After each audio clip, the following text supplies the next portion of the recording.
नमस्कार। दास्तान वक्त में आपका स्वागत है। मैं हूं आपके साथ वरुण विश्वकर्मा और आज हम पहुंचे हैं मध्य प्रदेश में स्थित भारत के उस विलक्षण स्थान यानी आर्कियोलॉजिकल साइट सांची स्तूप पर, जो दुनिया का सबसे खूबसूरत और संरक्षित बुद्धिस्ट स्थान है। और यही वजह है कि यहाँ देश दुनिया भर से लोग घूमने आते हैं।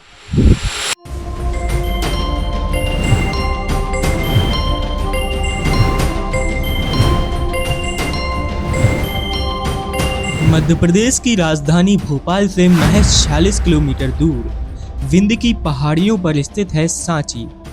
भगवान बुद्ध से जुड़ी हुई एक ऐतिहासिक और बेहद खूबसूरत विरासत, जिससे रूबरू होने आज हम यहाँ चले आए हैं।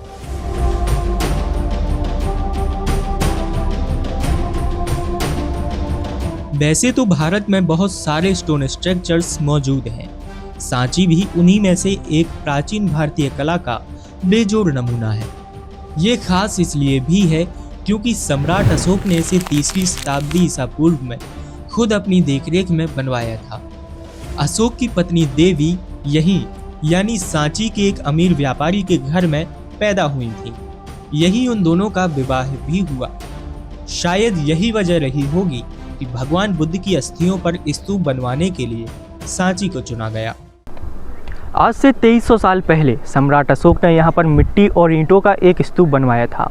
उसके 100 साल बाद यानी 2200 साल पहले सूर्यवंश के राजा अग्निमित्र ने उसी स्तूप पर दूसरा पत्थर का एक स्तूप बनवाया, जो यहाँ आज भी मौजूद है। और यही है सांची का स्तूप नंबर 1।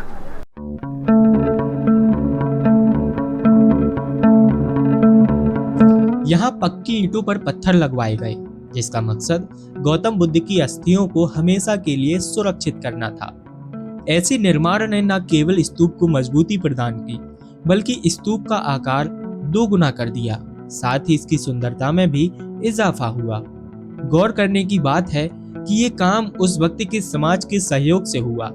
स्तूप के चारों तरफ रेलिंग बनवाने के लिए व्यापारियों ने पत्थर दान किए।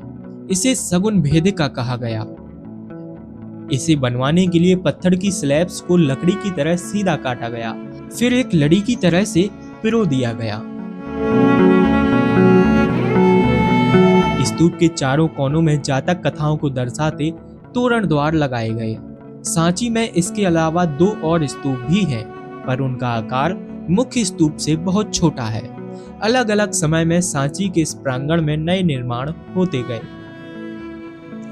ये है सांची की मोनेस्ट्री। इसी परमार वंश के राजाओं ने 7वीं 8वीं शताब्दी के दौरान बनवाया था। और यही वो जगह है जहां सैकड़ों बौद्ध भिक्षु बौद्ध धर्म की शिक्षा लिया करते थे।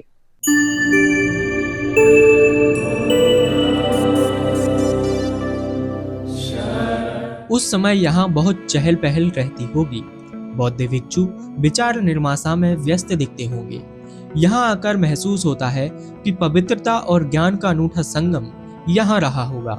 इन कमरों में वरिष्ठ बौद्ध भिक्षु रहा करते थे। एक वक्त यहाँ हजारों छात्र बौद्ध धर्म की शिक्षा ग्रहण करते थे। आसपास के स्मारकों के बीच सबसे अलग नजर आता है मंदिर नंबर 18। ये यूनानी स्थापत्य की विधि से प्रेरित है। सीधे खड़े इन पत्थरों के खंभों पर लकड़ी की छत होती थी। कहा जाता है कि एक भीषण आग में ये नष्ट हो गया था। धीरे धीरे पूरे सांची पर वक्त की परत जमने लगी और ये पूरी विरासत खंडर में तब्दील हो गई।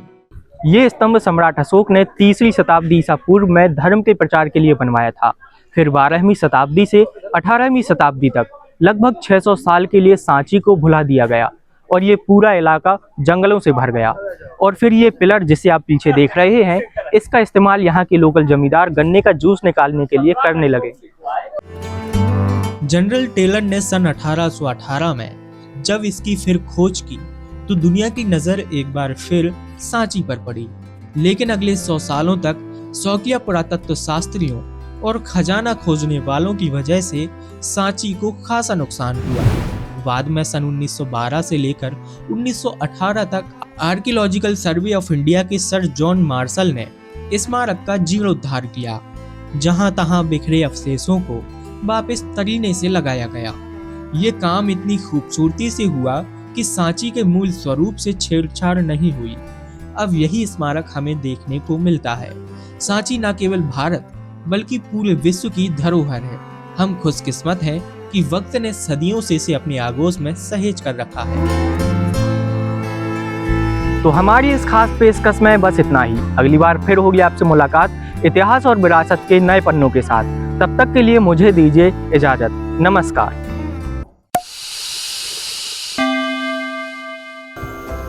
Thanks for watching. Don't forget to subscribe. ताज़ा खबरों के लिए देखते रहिए बेफिक्र दुनिया।